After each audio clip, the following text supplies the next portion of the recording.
US dollar's days as the unquestioned currency of the world are numbered, not because it lost value due to a market accident or miscalculation, but because there are political and economic debates taking place in private pavilions in Florida that could impact its value. The central goal is not to destroy the national economy itself. The aim is to try to save local industry at the expense of global stability. If this succeeds, your international purchasing power could evaporate soon. Before the end of this decade, your financial reality could be different. If it doesn't work as expected, the impact will be profound, with potentially dramatic effects on the global economy, an event we haven't seen in nearly a century of modern history. We are talking about a moment of rupture that could change the game for investors, with risks and opportunities in sight. The security you knew in the dollar is being tested now, and the result of this test will define who keeps their wealth intact. This bold plan has been compared by some analysts to a possible informal reinterpretation of historic currency agreements, and it goes by the technical name of the Mar-a-Lago Accord. It's an aggressive reinterpretation of a strategy from the mid-'80s. I recall the famous Plaza Accord, which changed the flow of capital. Back then, the largest economies of the G5 sat down at the table. The objective was singular: to bring down the market value of the dollar. They achieved what they wanted, but they almost lost control. The drop was deeper and faster than the planners anticipated. This time, the idea is supposedly to repeat the dose to reduce the deficit. Washington wants to close the gap in its external trade accounts. We are talking about a planned, fully coordinated devaluation. A lower dollar means cheaper American products abroad. This theoretically boosts exports and reactivates local factories. It seems like a magical solution for America's heartland cities. But the price to pay for this artificial competitiveness is bitter. The cost of everything imported will rise by the same proportion. I've already noticed when shopping abroad how prices are rising quickly, and that's just a reflection of what's happening at home as well. And the world will not accept this currency manipulation without reacting. Imagine that about 1 in 5 products will face increased import tariffs. This direct tax will apply to practically everything entering the country. If the product comes from China, the scenario changes dramatically. This tax jumps to more than half of the item's original value. This is not just a common import tariff like the usual ones. It's an ideological barrier signaling the end of free trade. We are moving away from a world where everyone bought from everyone. That era of open, borderless markets is dying. The scenario now is what we call a zero-sum game. The new rule is clear. For one country to win, another must lose. The concept of win-win from the old globalization no longer exists. Large corporations will have to choose sides on this new board, and the end consumer is the one who will finance this forced transition.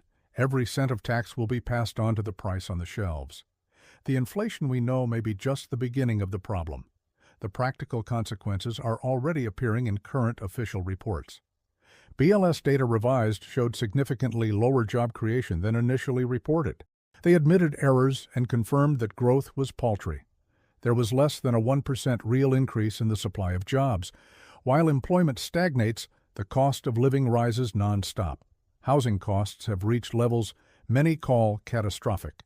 The math doesn't add up when wages freeze and rents soar. The Federal Reserve's Economic Well-Being of U.S. Households report shows growing pressure between income and cost of living. And the food production sector faces challenges related to costs, labor, and logistics. With the reduction of migrant labor, the harvest will become expensive. The result is a plate of food costing much more in the market. Reliance on expensive foreign alternatives will only increase. This places unsustainable pressure on the middle class.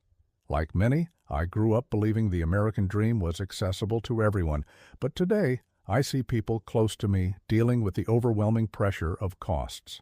This makes me question the real meaning of that dream. And there's no sign that this pressure will ease anytime soon. While the West closes in on itself, new routes emerge on the world map. There is a gigantic project linking India to the European continent.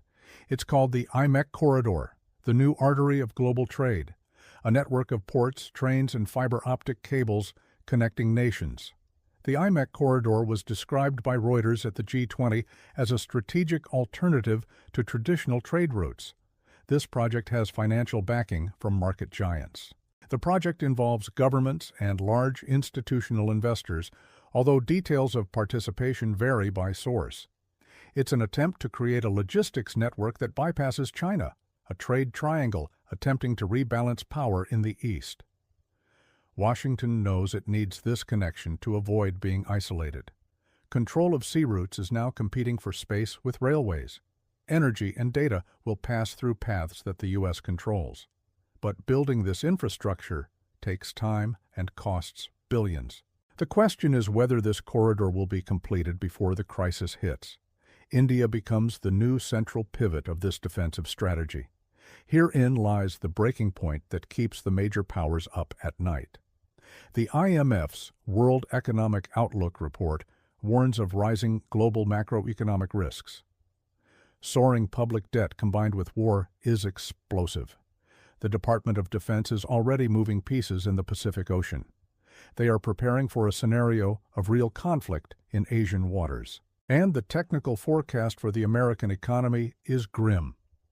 Fund managers point to the possibility of significant market corrections. Some risk scenarios are projected for the medium term, though without consensus on specific dates. Specialized analyses indicate looking at the 2027 or 2028 horizon as the target. This could be the likely eye of the global financial hurricane. Current vulnerability is the greatest in nearly 100 years of history. We have never been so exposed to a simultaneous external shock. Studies from Brown University estimate recent U.S. wars in the trillions of dollars, putting pressure on public debt. Economists like Milton Friedman always warned that printing money to cover deficits can create an economic monster, hyperinflation, one of the risks of fiscally irresponsible policies. The Treasury bond system could lose its buyers, and without debt buyers, the government loses its power. The summary of the situation is simple and demands your full attention. The plan to bring down the dollar could balance the external accounts, but the risk of causing systemic instability is immense. The fragility of the world's economic foundations is exposed. The question is no longer whether the system will change or not.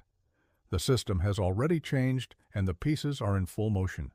As Heraclitus said, everything flows, and the future seems as unpredictable as the movement of water. What matters now is your preparation for the day after. You need to understand what comes right after the fall of the dollar. The protection of your wealth depends on your mental agility. Don't wait for official news to take clear action. Pay attention to technical signals and avoid the common noise. The era of guaranteed stability is definitively in the past. The future belongs to those who understand the new geometry of power. Subscribe if you want more analysis like this, and comment below. What financial topics should we break down next?